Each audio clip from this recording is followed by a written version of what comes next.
I can still see Jennifer's perfectly manicured hand reaching for the microphone. That was the moment I destroyed my stepdaughter's baby shower and became the villain in her fairy tale reunion with her biological mother. The weight of what I'd done hit me before the last guest even left my backyard. 18 years. 18 years I'd raised Melissa as my own, and in 30 seconds, I'd shattered what she called her second chance at a complete family. My husband Robert stood frozen by the dessert table, his face pale. Melissa's best friend Amy was crying. And Jennifer, the woman who'd walked out on her 8-year-old daughter without a backward glance, was staring at me with those wounded doe eyes that had always worked so well on everyone else. But I'm getting ahead of myself. Let me go back to where this really started, 6 weeks before the shower, when Jennifer sent that first message. Melissa had been glowing with her pregnancy. 26 years old, married to a wonderful man named David, and finally expecting the baby she'd dreamed about since she was a little girl. I'd been planning the shower for months, lavender and cream decorations, her favorite lemon cake from the bakery on Maple Street, games her friends would actually enjoy, instead of those awkward ones nobody admits, are terrible. Everything was perfect. Then one Tuesday morning, Melissa called me sobbing. Not the happy tears I'd gotten used to during her pregnancy, but the kind that made my stomach drop. She messaged me. "Mom," she said between gasps. "My Jennifer. She wants to meet." I'd learned long ago not to correct Melissa when she caught herself saying mother and switched to Jennifer's first name. It had taken years of therapy for her to even use that woman's name without breaking down. I gripped my coffee mug so hard I'm surprised it didn't shatter. What did she say? I kept my voice steady. Always steady. That's what Melissa needed from me. She said she's been following my Instagram. She knows about the baby. She wants to be part of his life. She wants to be. Melissa's voice cracked. She wants to be. Grandma! The rage that flooded through me was so intense I had to sit down. 18 years ago, Jennifer had packed her bags while Robert was at work and Melissa was at school. She'd left a note on the kitchen counter, 3 sentences about needing to find herself and how motherhood wasn't her calling. She'd moved to California with her personal trainer, blocked all our numbers, and never sent so much as a birthday card. Robert had fallen apart. He'd worked double shifts to afford a child psychologist for Melissa, who'd stopped eating and started having nightmares about doing something wrong that made her mother leave. I'd been Robert's friend first. We'd worked together at the hospital, me as a nurse, him in administration. I'd watched him crumble and helped him piece himself back together. I'd read Melissa bedtime stories and taught her to braid her hair. I'd sat through every school play, every dance recital, every parent-teacher conference. I'd loved them both long before I'd fallen in love with Robert. We'd gotten married when Melissa was 12, and she'd asked if she could call me Mom. I'd cried for an hour. "What do you want to do?" I asked Melissa, though everything in me screamed to tell her to block the number and never look back. "I don't know. David thinks I should at least hear her out. He says maybe she's changed. People can change, right, Mom?" I thought about all the research I'd done back then, all the books about abandonment and attachment trauma I'd read to help Melissa heal. I thought about the little girl who'd asked me every night for 2 years when her mommy was coming home. "Yes, sweetheart," I said. "People can change, but you don't owe her anything. Whatever you decide, I support you." I'd meant it, even as every instinct I had told me this would end badly. The meeting happened at a coffee shop downtown. Melissa asked me not to come, and I'd respected that, though I'd sat in my car in the parking lot the entire time, just in case. When she came out 90 minutes later, her face was puffy from crying, but she was smiling. She apologized, Melissa told me as we sat in my car. She said she was young and scared and made terrible mistakes. She said she spent years in therapy working through her issues. She wants to make amends. "And how do you feel about that?" I asked carefully. "I don't know. Angry. Sad. But also, Mom, what if she really has changed? What if I could have a relationship with her? The baby could have another grandmother who loves him." That last sentence felt like a knife between my ribs, but I smiled and squeezed her hand. "We'll figure it out together." Over the next few weeks, Jennifer inserted herself into Melissa's life with surgical precision. Coffee dates became lunch dates. Lunch dates became shopping trips for baby clothes. Jennifer would post pictures on her Instagram with captions like, "Blessed to be reconnecting with my daughter and can't wait to meet my grandson." She'd tagged Melissa in every single one. The comments were effusive. So beautiful. Second chances are real. Family is everything. I watched from the sidelines as Jennifer rewrote history in real time. She'd started a blog called Finding My Way Back about her journey to redemption and healing from postpartum depression that was never treated. Postpartum depression. That was new. In her goodbye note, she'd said nothing about depression. Just that she'd never wanted to be a mother in the first place. But I kept quiet.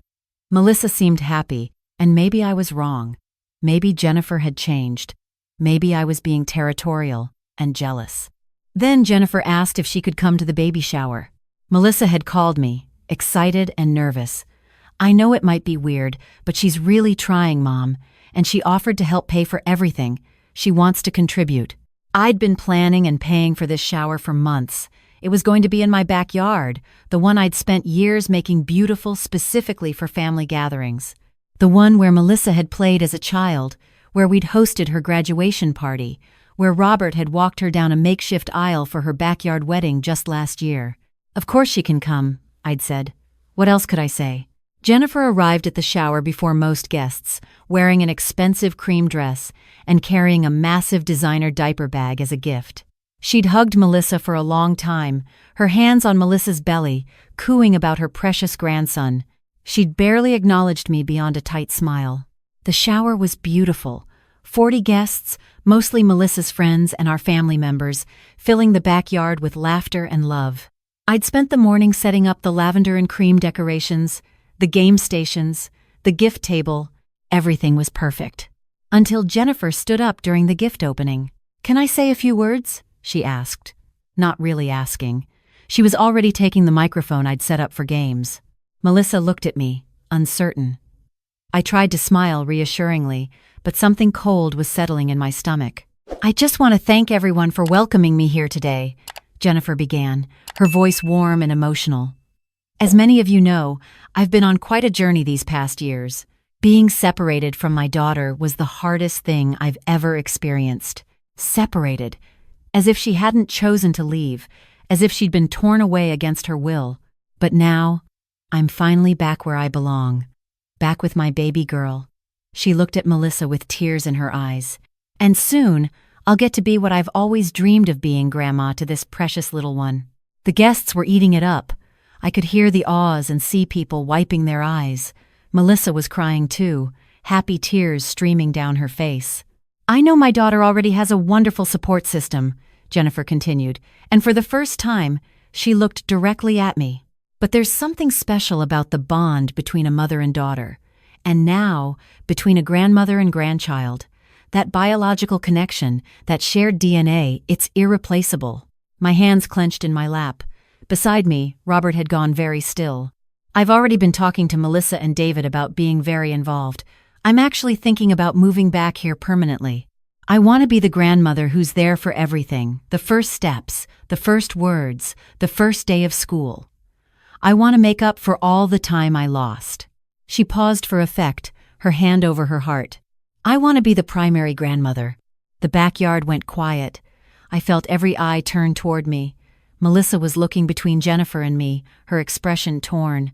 "I know that might sound presumptuous," Jennifer continued, her voice dripping with false humility, "but I think it's important for children to have a strong connection with their biological family.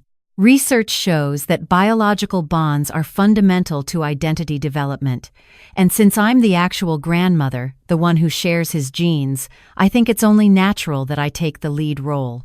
I couldn't breathe. Around me, I could hear whispers, some supportive of Jennifer's courage, others uncomfortable. Amy, Melissa's best friend, had stood up and was making her way toward me. Robert's hand found mine under the table. "Don't," he whispered.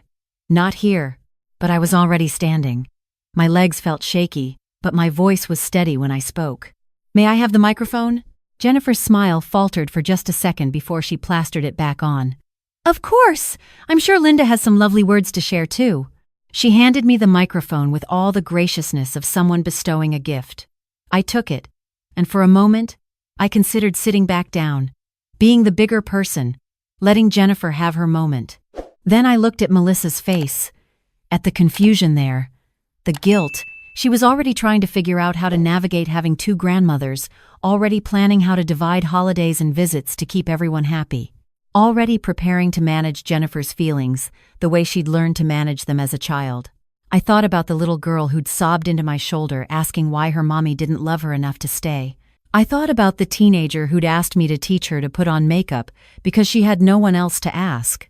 I thought about the young woman who'd called me at 2 a.m. from college, crying about a breakup because I was the person she trusted with her pain.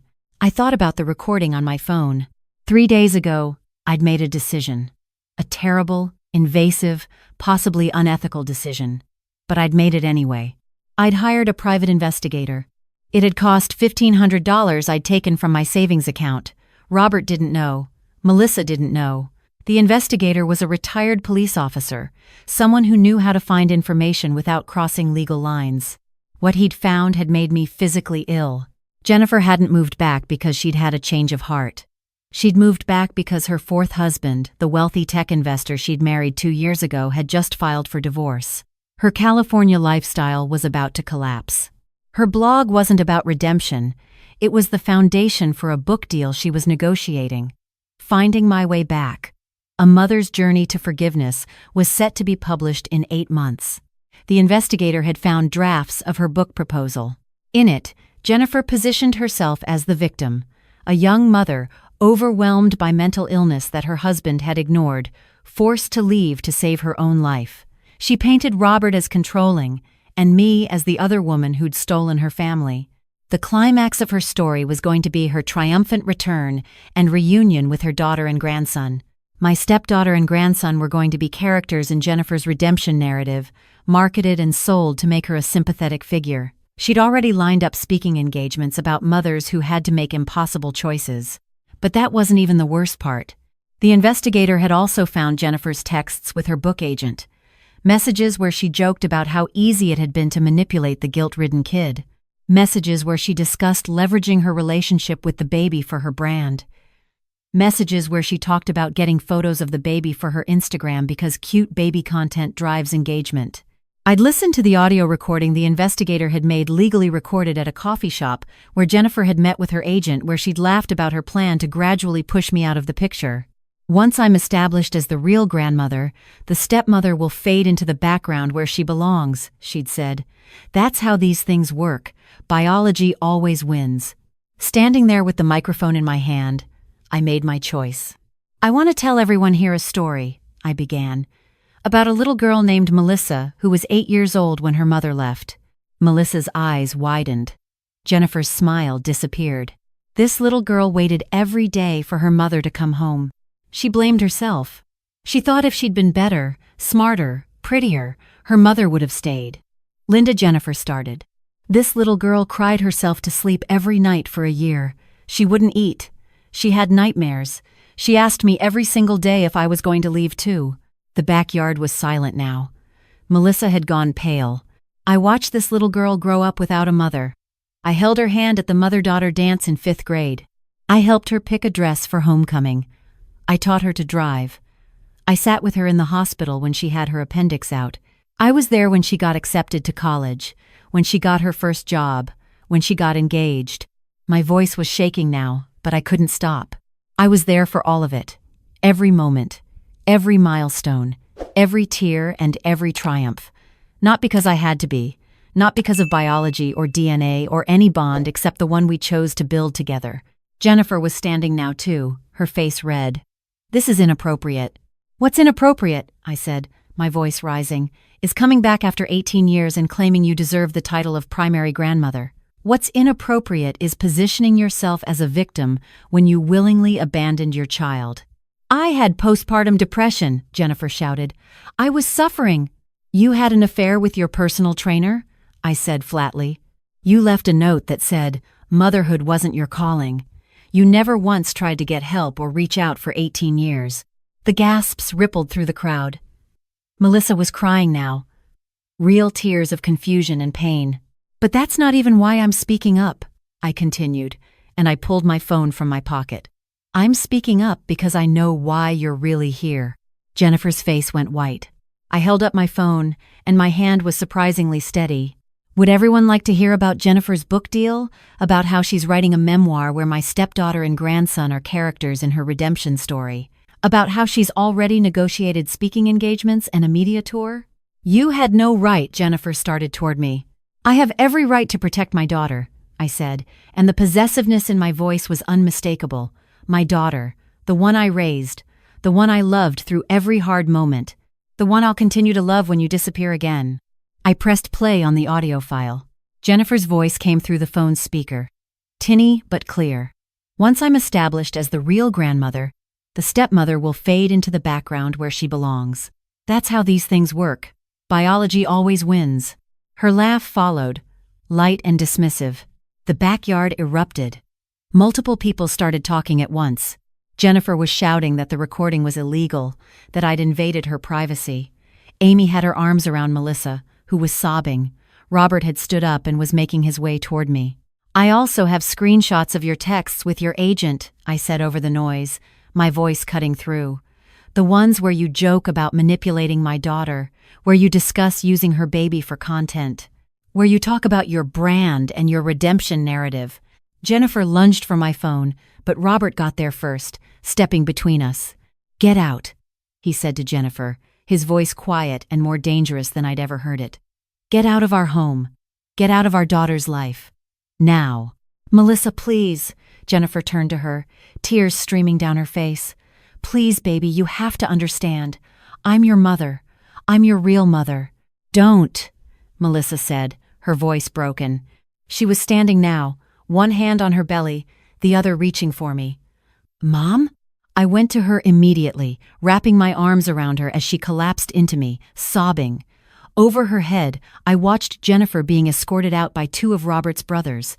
She was still protesting, still crying, still playing the victim. The party disbanded quickly after that. Guests left in a flurry of awkward goodbyes and sympathetic looks. Amy stayed to help clean up, along with a few close family members who'd known the whole story from the beginning. Later that evening, after David had taken Melissa home and the house was quiet, I sat in the backyard surrounded by lavender decorations and half-eaten cake, and I cried. Robert found me there and sat down beside me. You did the right thing, he said quietly. Did I? I looked at the mess I'd made. I destroyed her baby shower. I publicly humiliated Jennifer. Is now the rated for to spit.